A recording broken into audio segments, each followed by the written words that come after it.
जय हिंद। स्वागत करते हैं जीएस इनोवेशन सेंटर जमुई। और आज हम आपके साथ वैसे समाचार पर चर्चा करने के लिए आए हैं जो आप लोग सभी समाचार से परिचित होंगे। जी हाँ, आज हम बात करने वाले हैं तमिलनाडु के बारे में।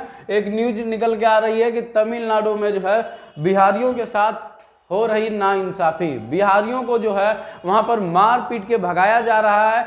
तो इसके बारे में चलिए आज समझते हैं कि क्या क्या मामला है और किस तरीके से जो है तमिलनाडु का लोग, क्या कारण है जो कि बिहारियों लोगों के जो है भगा दिया जा रहा है, उनके साथ बर्बरता अपनाई जा रही है।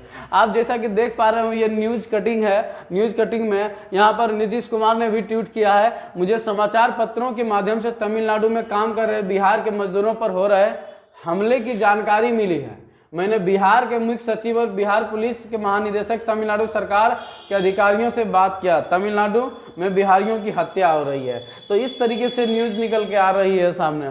वही जो है तमिलनाडु का मुख्यमंत्री जो कि MK स्टालिन, यहाँ स्टालिन जो है, स्टालिन की सरकार ने यही इस बातें को, इस जो है चीज़ों को जो है झूठा बताया। बोला ये सभी घटनाएं जो हो रही है, ये सभी जो है घटनाएं झूठी है, निराधार है। वही आप इधर देख पा रहे होंगे न्यूज के कटिंग में, तमिलनाडु में बिहारी मजदूरियों पर कहर, हिंसा में 2 की मौत, कमरों में हुई कैद, वापसी के लिए ट्रेन में नहीं है जगह। तो इस तरीके से और भी आपको हम दिखाने का काम करते हैं। देखिए और भी देखिए, यहाँ पर मजदूर लोग, बिहार के मजदूर लोग किस तरीके से जो है घर वापस आ रहे हैं, बिहार वापस आ रहे हैं। ट्रेन के टॉयलेट में बैठकर पहुंचे तमिलनाडु से बिहार।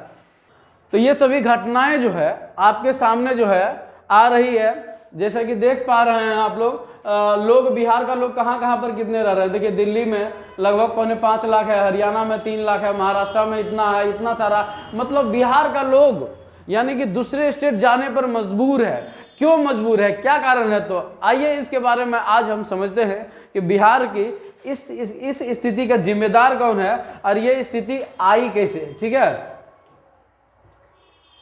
तो चलिए जैसा कि देख पा रहे हैं आप, ये इंडिया का मैप है और ये आपका बिहार है। इंडिया में बात किया जब बिहार की, तो बिहार ये नॉर्थ ईस्ट यानी कि उत्तर पूर्व में स्थित आपको दिखाई दे रहा होगा। वही आपको तमिलनाडु में इधर वाला इलाका जो है, नीचे वाला कोस्टल एरिया, तटीयवर्ती इलाका जो है, ये तमिलनाडु है। तमिलनाडु आपको दिखाई दे रहा होगा जो कि ये समुद्र तट से जो है मिला हुआ है। वही आपको बिहार यहाँ पर दिखाई दे रहा होगा। ये बिहार किसी भी तटीय एरिया को नहीं छूती है, ये नेपाल के साथ सीमा लगाती हुई आपको नजर आती होगी, ये बिहार है। और बिहार की लोग यहां से चलकर ये डायरेक्ट आ रहे हैं, कहां आ रहे हैं? तमिलनाडु आ रहे हैं, मजदूरी करने के लिए तमिलनाडु आ रहे हैं। तो आइए हम समझते हैं बिहार के बारे में कि लोग क्यों तमिलनाडु जाने पर मजबूर है, लोग क्यों हरियाणा, पंजाब, महाराष्ट्र जाने पर मजबूर है। लोग अपनी जीविका चलाने के लिए, क्या बिहार में ऐसा संभव नहीं है कि बिहार में भी जो है रह करके अपनी जीविका को चलाया जा सकता है, अपना रोजगार प्राप्त किया जा सकता है।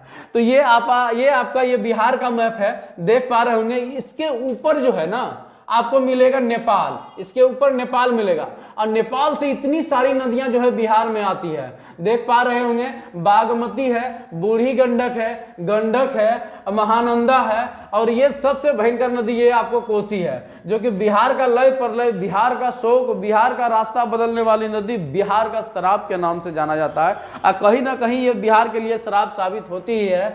ये जब मानसून आती है, जब वर्षा के दिन आती है, तो ये सभी नदियां जो है, ये सभी नदियां बिहार में आने का काम करती है। बरसात का दिन आती है तो ये सभी नदियां यानी खासकर कोसी नदी में भयंकर तबाही आती है। देख पा रहे होंगे ये नेपाल जो है, नेपाल की सप्तकोशी से निकलकर आती हुई वो डायरेक्ट जो है बिहार के गंगा नदी में आके मिलने का काम करती है। अर्थात आप सभी लोग जानते हैं कि नेपाल ऊंचे जगह पर, पहाड़ों पर, पर्वतों पर जो है बसा हुआ है। और पर्वत से जब कोई नदी निकलती है तो उसकी नदी में जो है बहुत ही ज्यादा पानी में क्या होता है, तेजी देखने को मिलता है। और इतना तेज से ऊपर आती है पानी इतना तेज से ऊपर आती है कि ये बिहार के उत्तरी भाग में पूरी तरीके से बिहार जो है बाढ़ ग्रस्त हो जाता है। पूरा बिहार में, उत्तर बिहार में जो है पानी की मात्रा जो है भर जाती है। दोस्तों, आपको जानकर यह आश्चर्य होगा कि इसी के कारण जो है उत्तर बिहार में या तो दक्षिण बिहार में कभी भी कोई इंडस्ट्रीज या फैक्ट्री जो है कहीं पर भी बिहार में आने का काम नहीं करती है। कहीं ना कहीं ये सही बात है, जब कोई करोड़ों अरबों लाखों रुपया इन्वेस्ट करके आपके यहाँ इन्वेस्ट करेगी तो 2 पैसा यानी कि कुछ न कुछ उसको प्रॉफिट नहीं होगी तो आपके पास क्यों आएगी। यही कारण है कि हर बरसात के दिनों में कोसी नदी में और सभी नदियों में बाढ़ आ जाने के कारण ये उत्तर बिहार डूब जाती है और कोई भी फैक्ट्री इंडस्ट्री जो है इस बिहार में आने का नाम नहीं लेती है। और जब कोई आती भी है तो इंफ्रास्ट्रक्चर यानी कि बिहार के आधारभूत संरचनाएं, बुनियादी ढांचे को कह करके, बता करके यहां से लौट कर चली जाती है। कहीं ना कहीं इसके जिम्मेवार जो है राजनीतिक पार्टियां हैं, जो सरकार चला रही है वो सभी है। चाहेगा तो इन सभी चीजों से निपटा जा सकता है। जरा सोचिए, अगर ये सभी चीजों में इंडस्ट्रियलाइजेशन हो जाए, उत्तर बिहार के उत्तरी भाग में इंडस्ट्रियलाइजेशन हो जाए, दक्षिणी बिहार में इंडस्ट्रियलाइजेशन हो जाए, कल कारखाने फैक्ट्री लग जाए, तो कितना सारे मजदूरों को आपको जॉब मिल जाएगा, नौकरी मिल जाएगा, रोजगार मिल जाएगा। तो फिर क्यों जाएगा दूसरा एरिया?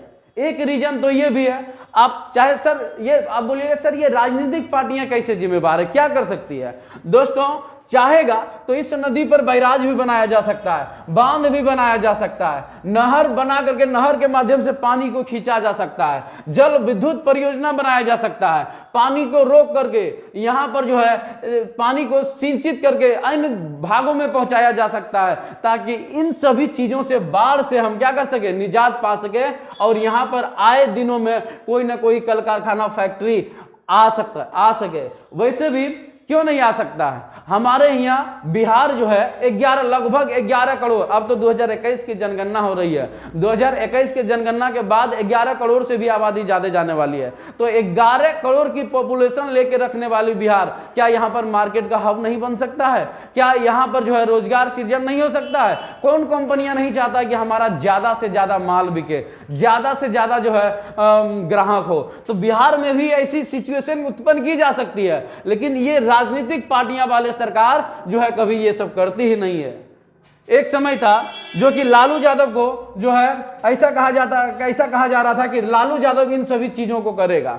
तो बहुत सारी राजनीतिक पार्टियां बिहार में आई है। राजद है, जैसे कि राजद भी बहुत दिनों तक राज किया। राजद के बाद दोस्तों ये जदयू है, जदयू के बाद बीजेपी वाले भी आ गए।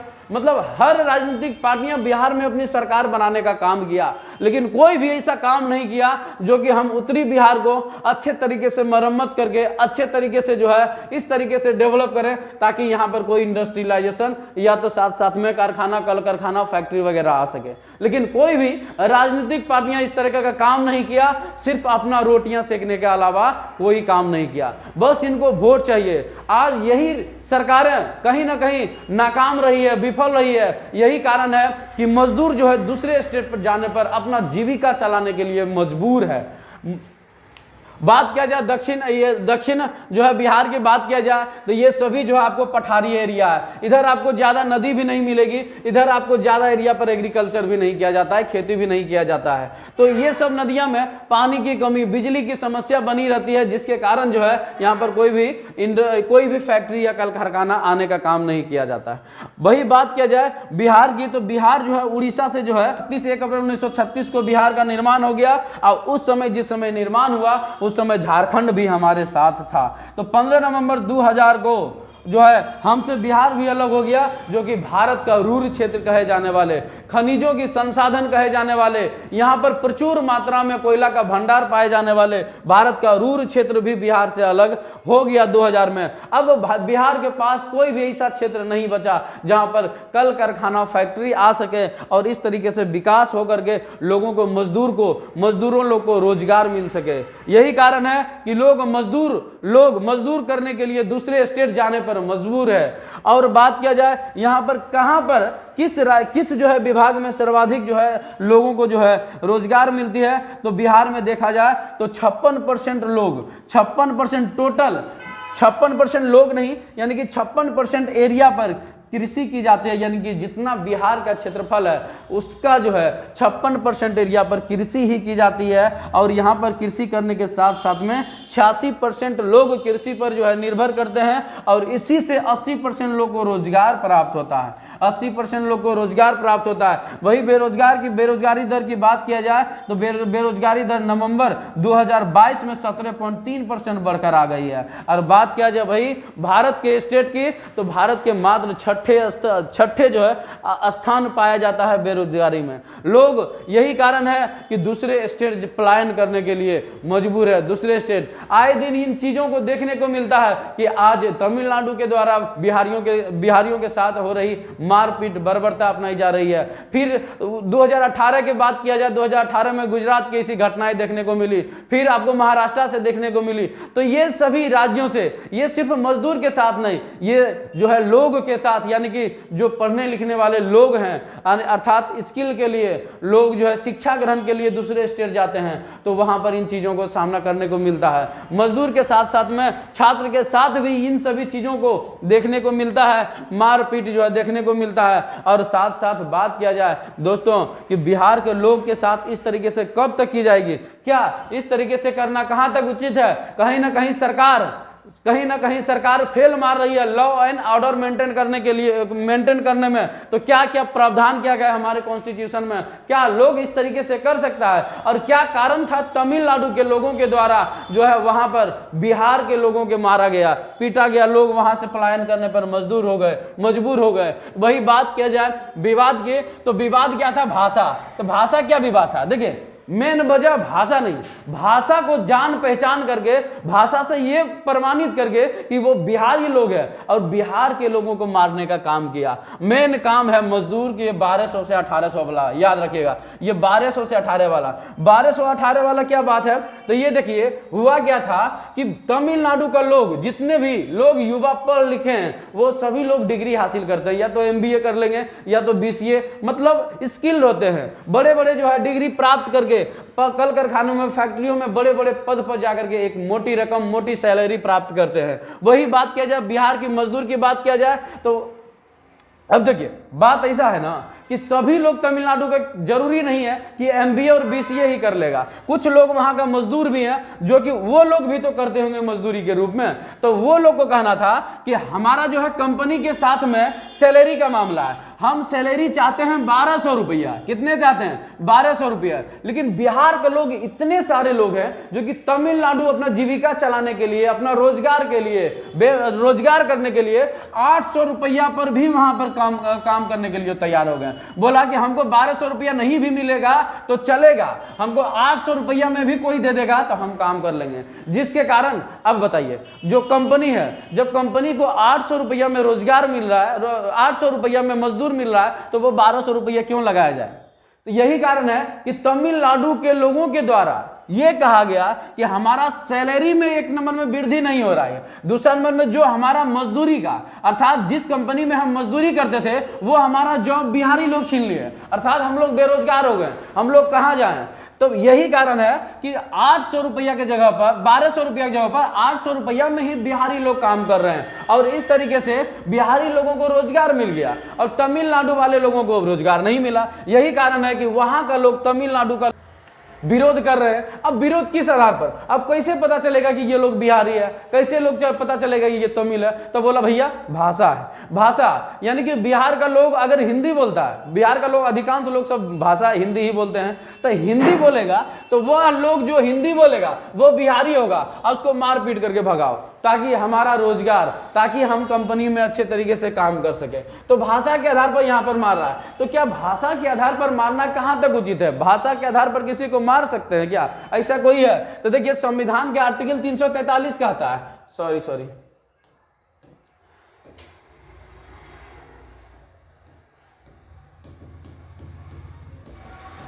देखिए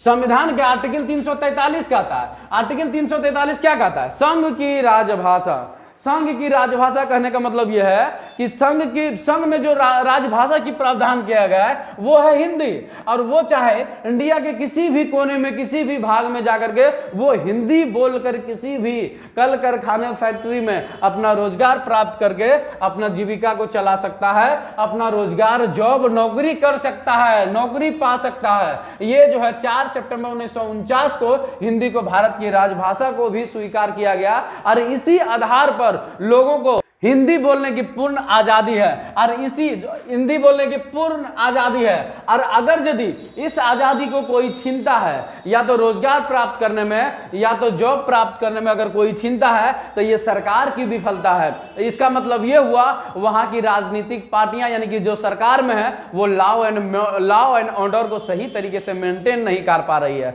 इसमें राजनीतिक पार्टियां की नाकामी है, राजनीतिक पार्टियां का जो है नाकामी के साथ साथ में उसकी लापरवाही है। इस तरीके से नहीं होना चाहिए। किसी भी मजदूर भाई या तो छात्र लोग किसी के साथ मारपीट या तो दुर्व्यवहार या तो गलत तरीके से उनके साथ व्यवहार नहीं किया जाना चाहिए, क्योंकि ये हमारा अनुच्छेद 343 जो है हमें अधिकार देता है। अब देखिए, बात किया जाए ये सब चीज़ों के बारे में बात किया जाए तो हमारे यहाँ कितने कारण हैं जो कि लोग दूसरे जगह जॉब करने के लिए जो है मजबूर है, पलायन करने के लिए मजबूर है। तो खराब राजनीतिक, पहला क्या है? खराब राजनीतिक। दूसरा जो है बुनियादी ढांचे, हमने बात अभी बताया, इसके बारे में चर्चा कर दिया कि खराब राजनीतिक वजह से ही हमारे देश में हमारे देश के बिहार में डेवलपमेंट रुकी हुई है, डेवलपमेंट नहीं हो पा रही है। राजनीतिक पार्टियां अपना नाकामी छुपाने के लिए कुछ भी करते हैं। राजनीतिक पार्टियां अपने राजनीतिक रोटी सेकने के लिए जो है ये सभी चीजों पर ध्यान नहीं दे रही है। बात किया जाए बुनियादी ढांचे,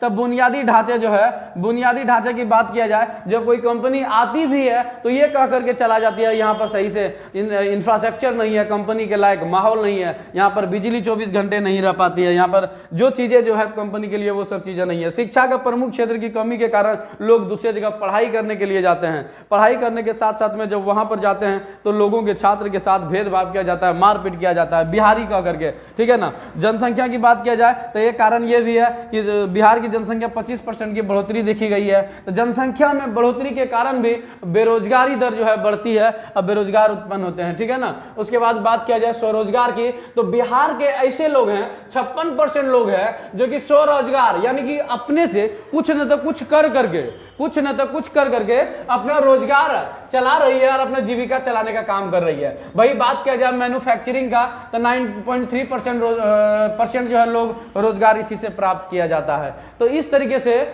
बिहार के लोगों के साथ जो है हो रहे अन्याय का कारण ये था। अच्छे तरीके से हमने आपके पास डिस्क्राइब करने की कोशिश किया। उम्मीद करते हैं आपको ये समझ में आया होगा। अगर ये चीजें आपको समझ में आ गया होगा तो लाइक करें, सब्सक्राइब करें, शेयर करें। Thank you.